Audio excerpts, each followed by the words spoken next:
তাড়াতাড়ি ব্যাগ গোছাও, নানু বাড়ি যেতে হবে। এই তো আমার নানু ভাই চলে এসেছে।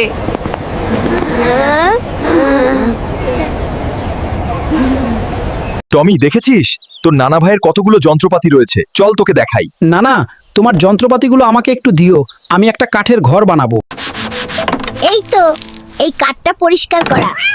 আমিও একটি কাঠের ঘর বানাবো। এই তো আমার ঘরটা রেডি হয়ে গেছে। নানি, দেখো আমি কত সুন্দর ঘর বানাইছি।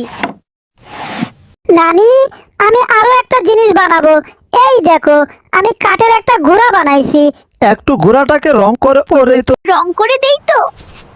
ওরে ওরে, আমার ঘরটা তো নিচে পড়ে গেল। এখন আমি ঘরের ভেতরে লাইট সেট করব। না না, তুমি এখানে টিপ দাও, তাহলে দেখো লাইট জ্বলবে। ওরে বাবা রে! নানি, স্কুল ছুটি দিলে আমি আবার আসবো।